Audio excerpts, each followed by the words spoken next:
tinokuchingamidzai kuchechi yeChrist Embassy yepamhepo yatinoita muchishona. Iko zvino hapachina chikonzero chokupedza svondo rose usina kupinda chechi, nokuti painopindwa unenge usipo, kuda wakanga uri kubasa pakaenda vamwe kuchechi, kuda wakanga uri parwendo, kuda chechi yeChrist Embassy haisati yakuwanikwa kwaunogara, kana kuti unofarira hako kudzidza shoko raMwari nechishona. Ino ndiyo yave chechi yako. Chipinda tinamati. Haleluya. Tinosangana zvekare pamunamato wedu weChrist Embassy watinoita pamhepo muchishona, tichivimba senguva yose kuti makava nesvondo rakanaka uye manga muri kufamba nesu pazvidzidzo zvatinogara tichikutumirai. Haleluya. Ndoda kutenda mufudzi Chris zvikuru nekuda kwemukana iwoyo wavanotipa kuti tigone kusangana pamwe chete tichisangana pamhepo saizvozvi. Zvekare ndoda kuvatenda nokuda zvidzidzo zverapsodi zvavanotitumira. Hapana zuva rinopfuura ratinenge tisina chidzidzo cherapsodi. Tinoda kuvatenda zvikuru. Tiri mumwedzi wekurumbidza Mwari, takatokutaurira izvozvo. Tikatokutumirai mashoko akataurwa namufudzi Chris pavakanga vari kutizivisa pamusoro pemwedzi iwoyo. Uye ndakakuvimbisai ndikati tichawana nguva yokumbotaura zvakati kuti pamusoro pekurumbidza Mwari. Haleluya. Saka ndoda kuti tiende kuna mapisarema ezana ne40 tiverenge mapisarema iyoyo. Kwanzi haleluya, imbirai Jehovha rwiyo rutsva nokurumbidzwa kwake paungano yavatsvene. Israeri ngaafarire kwazvo musiki wake. Vana veZioni ngavave nemufaro namambo wavo. Ngavarumbidze zita rake vachimutambira. Ngavamuimbire nziyo dzokurumbidza nengoma nembira, nokuti Jehovha anofarira vanhu vake. Achashongedza vanyoro neruponeso. Vatsvene ngavafare kwazvo nokukudziwa. Ngavaimbe nomufaro panhoo dzavo. Kurumbidza kukuru kwaMwari ngakuve pahuro dzavo, nomunondo unocheka kwose paruoko rwavo, kuti vatsive vahedheni, varange ndudzi dzavanhu, kuti vasunge madzimambo avo neketani navakuru vavo nezvisungo zvamatare, kuti vavaitire zvavakatongerwa zvakanyorwa. Vatsvene vake vose vachakudzwa naizvozvi. Haleluya.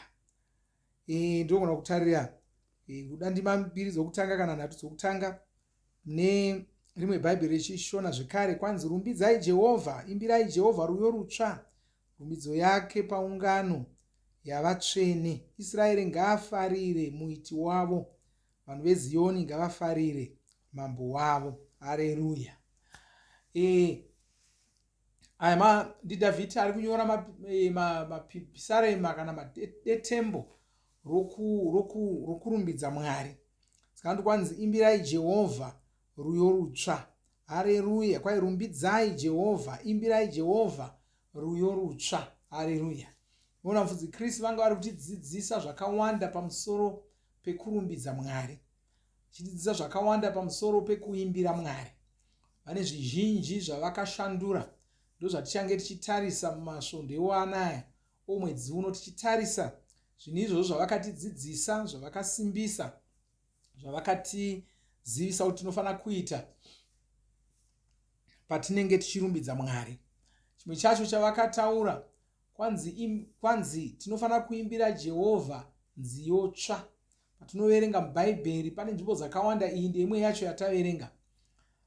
Vanotaura pachena zvikanzi imbirai Jehovha rwiyo rutsva. Haleluya.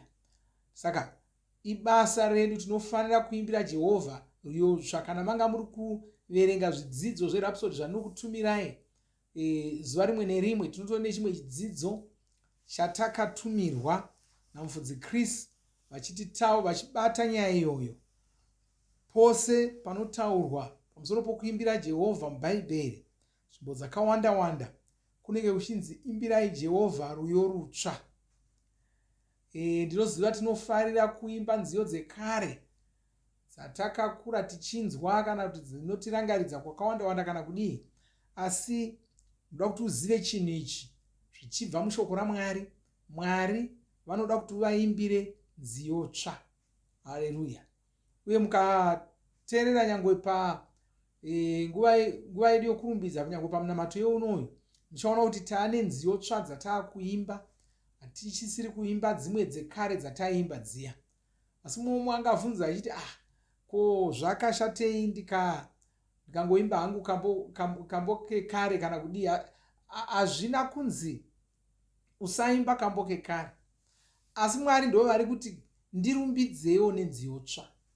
Saka paunenge wauda kurumbidza Mwari, varumbidze, tsvaka nziyo tsva dzokuvaimbira. Haleluya. Fudzi Kristu vakatitaurira kuti nemhakei izvozvo zvakakosha. Vakataura vakati chimwe chinoita kuti izvozvo zvinge zvakakosha kwai inyaya yokuti tine zvakawanda zvatinoitirwa naMwari. Bhaibheri rinoti kwanzi tsitsi dzavo itsva mangwanani oga oga. Kureva kuti kana tsitsi dzavo dziri tsva mangwanani ega ega, zvinoreva kuti unomuka mangwanani ega ega uchivarumbidza nenziyo tsva namashoko matsva. Nemhakei nokuti pane meso ako anenge avhurika. Pose paunoitirwa chinhu naMwari, meso ako anovhurika. Fudzi Kristu vakatidzidzisa vakati nokufamba kwenguva nguva vanenge tichifamba tinenge tichiwedzera kuziva nokunzwisisa Mwari. Tine tichiwedzera kuvaziva nokuvanzwisisa. Tine tichiwedzera kuziva nokunzwisisa shoko ravo. Saka nemhaka yokuti tinenge tichiwedzera kuvanzwisisa, mashoko atinoshandisa kuvarumbidza haagoni kuramba achingori mamwe chete iwayo. Haleluya. Haagoni kuramba achingova mamwe chete iwayo. Anotofanira kushanduka nokuti pane zvimwe zvitsva zvatete akuona muna Mwari. Saka tinoimba nziyo dzinotaridza patava panguva iyoyo. Izvozvo zvinotaridza zvekare kuti rumbidzo dzedu dziri kubva mumwoyo medu. Hatisi kungoimba kambo katakangonzwa tichingoimba. Nokuti munoona kana uchingoimba dzimwe nguva unogona kungoimba pfungwa dzako dzisiri parwere rwako. Kana kuti uchingonakirwawo nemaimbirwa akaitwa kambo ikako, wongoimbawo, kwete kuti zvabuda mumwoyo. Mwari vanoda kuti zvibude mumwoyo. Kwai vanotsvaka vanhu vanovanamata mumweya nomuchokwadi. Mumwoyo ndo mumweya. Vanoda kuti uvanamate zvichibuda mumweya mako, zvichibuda mumwoyo mako. Haleluya. Uchitaura mashoko matsva. Haleluya. Imbofunga nyangwe tichida kurumbidzana tiri pano panyika, unoda kurumbidza mudzimai wako kana murume wako kana kuti shamwari yako kana chii, haugoni kungouya zuva rimwe nerimwe uchingotaura shoko rimwe chete. Uchingoti wakapfeka zvakanaka, wakapfeka zvakanaka, wakapfeka zvakanaka. Zvinopedzisira zvisisina zvazvinoreva. Ngapabudewo chinhu chitsva. Kunyange mukutaura kwako kuti wakapfeka zvakanaka, ngakubudewo mamwe mashoko matsva. Haleluya. Nyangwe isu vanhu, handisi makambozviona here kuti isu vanhu kana ukateerera kambo, ukateerera ukaita svondo rese uchikateerera kanouya kachangoburwa kanonakidza, svondo rese uchikateerera, mwedzi wose uchikateerera kachikunakidza chaizvo, unosvika pakungoneta nako hauchatokaridzi, watomirira kamwe katsva.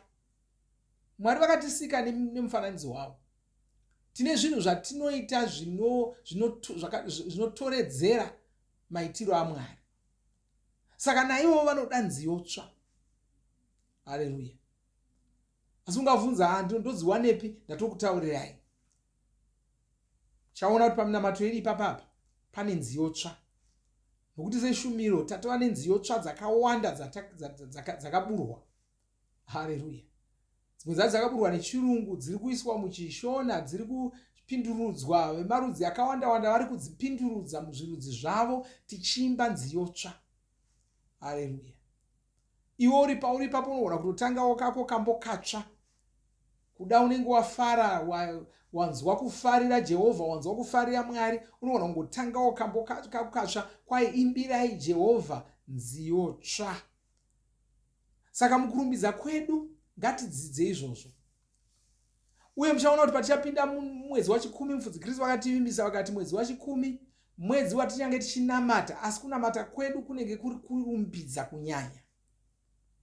Saka vakatitaurira kuti zvinambo 30 zvoga zvoga zvomwedzi wachikumi panenge paine boka rinenge richititungamirira kurumbidza Mwari richiimba. Saka muchaona kuti pane nziyo dzakawanda dzichange dziri kuimbwa, dzichange dziri kubuda pakurumbidza ikoko. Saka tikugadzirirei munyatsoziva, ugare waziva kuti Mwari vanoda kurumbidzwa nenziyo tsva, vanoda kunzwawo mashoko matsva, vanoda kunzwawo zvinhu zvitsva. Haleluya. Vanoda kunzwa tichitaurawo mashoko matsva, vanoda kutinzwa tichataura nepamwe. Haleluya.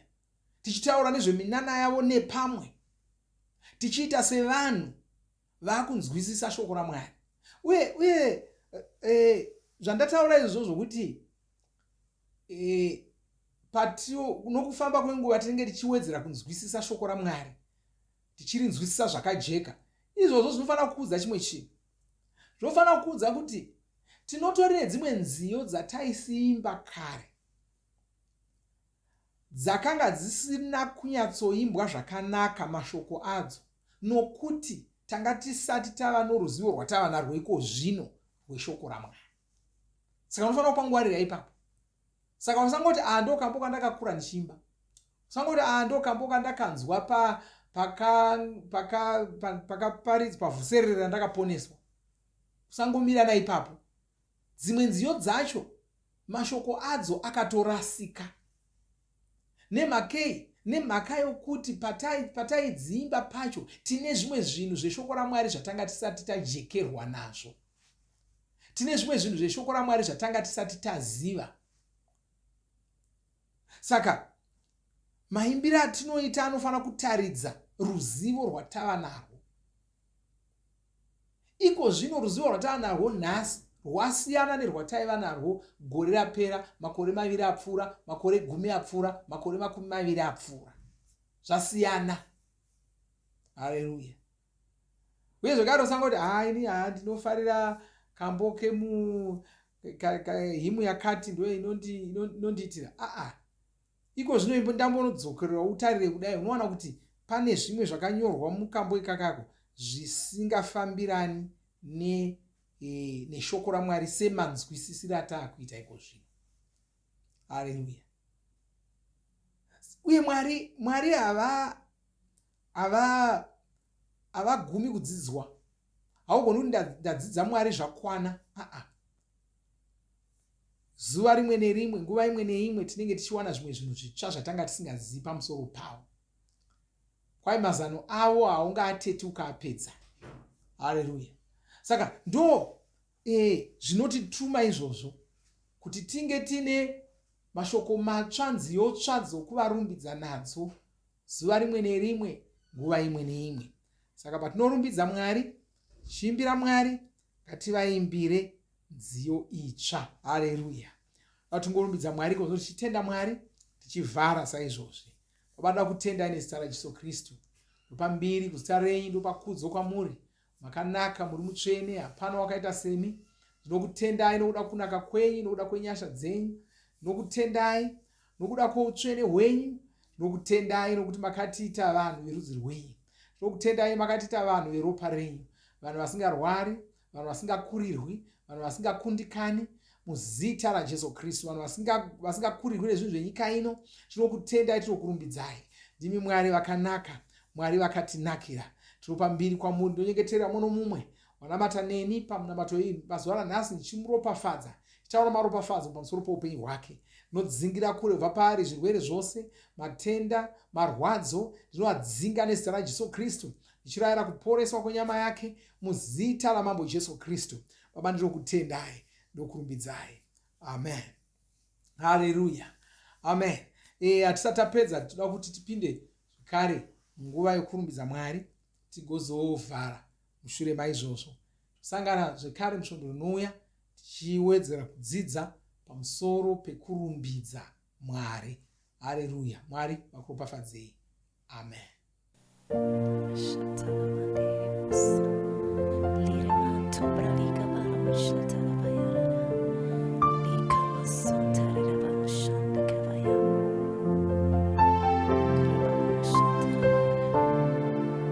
Pane zvose zvamanditira Ishe ndinotenda, mandita mukundi, hapana chandinotya, kundipa mufaro, kundipa rugare.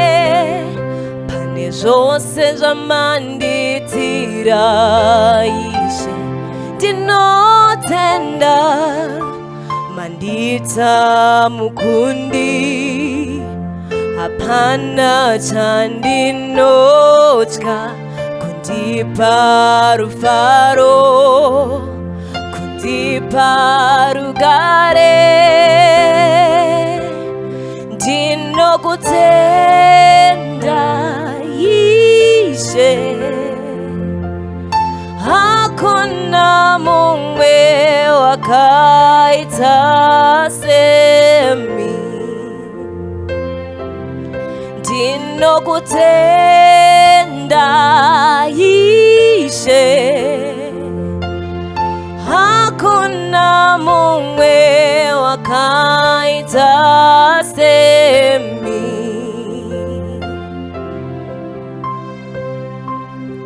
Rudo rwenyu haruperi,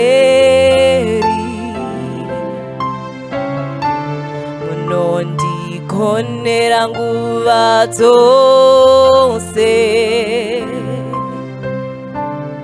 Rudo rwenyu haruperi,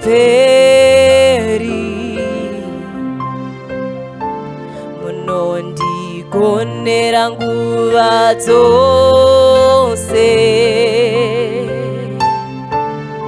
Rudo rwenyu haruperi,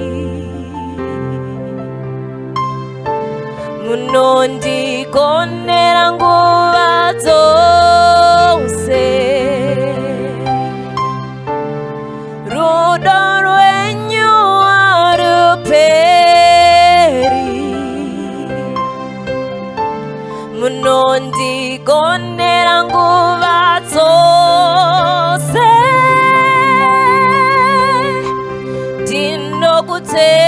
Ndinokutenda Ishe, hakuna mumwe wakaita semi.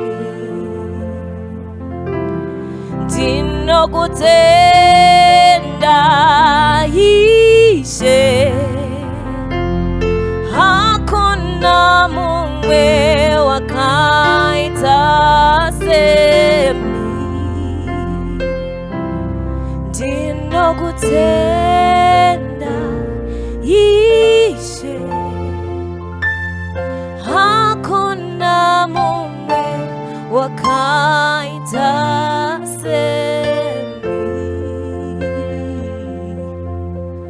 Oh, hallelujah. Tinovimba makomborerwa nemunamato wesvondo rino. Kana manga musati mazvarwa patsva, namatai mumashure mangu, muchidudza, muchirevesa. Taurai muchiti, Mwari vari kudenga, ndinouya kwamuri, ndinokoka Jesu kuti vapinde mumwoyo mangu. Ndinokumbira kuti Jesu vatonge upenyu hwangu. Ndinopupura kuti Jesu ndivo vavaishe wangu. Saka ndinogamuchira upenyu usingaperi mumweya mangu. Ndazvarwa patsva, ndava chisikwa chitsva. Ndinokutendai. Amen. makorokoto mazvarwa patsva, tinokugamuchirai muchechi yeChrist Embassy. Titumirei zita renyu nekwamunogara. Munogona kutumira iri SMS kana WhatsApp pa 0772 215 kana kutuma tsamba pa shona@gmail.com. Muchida kupa mpiro yenyu neEcocash, rovai namba *151*2*5*58225 motevera zvinenge zviri kutaurwa neEcocash ipapo. Kana muine nhare dzemazuva ano munogona kushandisa KingsPay kupa mpiro yenyu. Shandisai kodhi inoti TNIOG nemavara makuru. Tinoda kukuzivisai zvinotevera. Tinokurudzira kuti musadarikwe nezvidzidzo zveRhapsody. Zvidzidzei kuti shoko riwande mamuri mugone kumirisana nezvinhu zvinonetsa muupenyu. Tinodavo kuzivisa vane nhare dzeEconet kuti *205# vava kugona kuwana Rhapsody panhare dzenyu kunyangwe musina WhatsApp. Rovai nhare idzi muwane Rhapsody panhare dzenyu zuva rimwe nerimwe. Munorova *205#, mosarudza Daily Devotional. Subscribe Shona Rhapsody muchishona. Munamato uno munoubata pa WhatsApp, pa radio, pa YouTube panoti Shona Online Church, pa www.ce-shonachurch.org nepa vcc.rhapsodyofrealities.org. Tinokumbira mutizivise kana muri kutibata pane imwe yenzvimbo idzi. Kana pari painternet munogona kunyoresa muchitipa zita renyu. Kana pari pa WhatsApp tinyorerei tigopota tichikutumirai zvimwe zvidzidzo, kana kutitumira SMS pa 0772 166 928. Ivai nesvondo rakanaka.